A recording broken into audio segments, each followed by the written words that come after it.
चलिए रुक करेंगे एक और मध्य प्रदेश से जुड़ी हुई बड़ी खबर की ओर, जहां पर बसपा सुप्रीमो मायावती मध्य प्रदेश में दूसरी सभा करने वाली हैं। यहां मुरैना में वे जनसभा को संबोधित करेंगी। रमेश चंद्र गर्ग के समर्थन में जनसभा वे करेंगे और वोटों की अपील करती हुई नजर आएंगी। तो बसपा सुप्रीमो मायावती मध्य प्रदेश में एक बार फिर धुआंधार प्रचार करने के लिए पहुंच रहे हैं। इस बार मुरैना में वे बड़ी जनसभा करेंगी।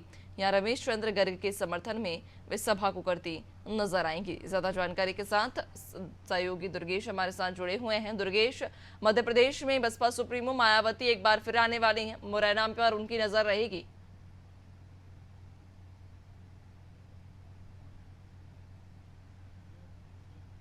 बिल्कुल नैन्सी, चंबल इलाका जो है उत्तर प्रदेश से सटा हुआ इलाका माना जाता है और जो उत्तर प्रदेश के जो वोटर्स हैं, उत्तर प्रदेश के जो कोर वोटर हैं बसपा के, वो मध्य प्रदेश में भी पाए जाते हैं, चाहे बिंद अंचल हो चाहे चंबल अंचल हो।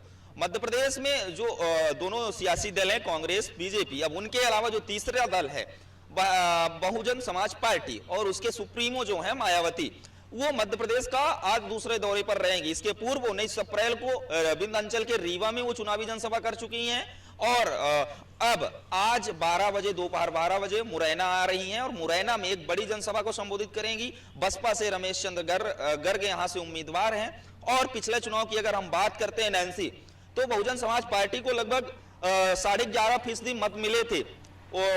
1,29,000 वोट यहां से जो उम्मीदवार थे उनको 2019 के चुनाव में मिले थे। यही वजह है कि बहुजन समाज पार्टी उन सीटों पर जहां पर उसका कोर वोटर है, उन सीटों पर जहां पर उसका वोट बैंक है, कोई कोर कसर नहीं छोड़ना चाह रही है। यही वजह है कि मायावती अब लगातार मध्य प्रदेश के दौरे करते हुए दिखाई देंगी और खास तौर पर जिस तरीके से चंबल इलाका, ग्वालियर इलाका में, बिंद इलाके में उनका फोकस रहा, उनका ध्यान रहा, आने वाले दिनों में जो बसपा के और अन्य प्रमुख नेता हैं वो भी आपको मध्य प्रदेश के दौरे पर दिखाई देंगे। यदि हम बात करते हैं मुरैना लोकसभा सीट की, तो मुरैना में लड़ाई यहां पर त्रिकोणीय देखी जा रही है।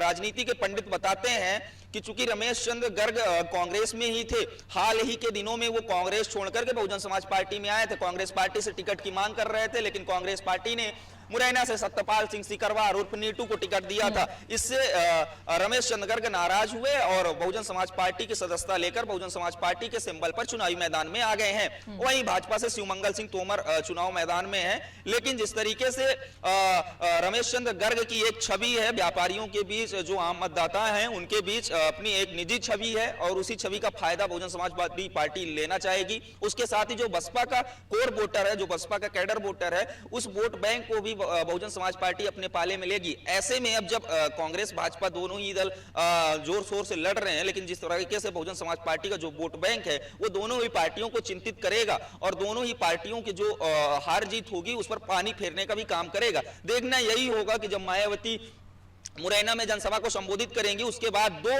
मई को प्रियंका गांधी, कांग्रेस की जो स्टार प्रचारक है, महासचिव हैं, प्रियंका गांधी भी मुरैना का दौरा करेंगी और सत्यपाल सिंह सिकरवार के समर्थन में जनसभा करेंगी। जब ये जनसभाएं हो जाएंगी, पीएम मोदी आ चुके, मायावती जी आ चुकी और जब प्रियंका गांधी जाएंगी, उसके बाद जो वोटर्स का मन होगा, वोटर्स किसके पाले में वोट देगा, ये फिर जब मतदान होंगे, मतदान के बाद जब गणना होगी उसके बाद ही पता चल सकेगा नैन्सी। वाकई दुर्गेश, चूंकि यहाँ पर त्रिकोणीय मुकाबला तो है ही और इसी के साथ ही ये सीट इसलिए भी अब हॉट सीट बन गई है चूंकि सभी पार्टियों के जो प्रमुख लीडर्स हैं वो इस सीट पर चुनावी सभा कर चुके हैं। अब निर्णायक तो हालांकि जनता ही है। 4 जून को तस्वीर साफ हो जाएगी कि जनता ने किसे चुना है। बहुत शुक्रिया आपका जानकारी सर।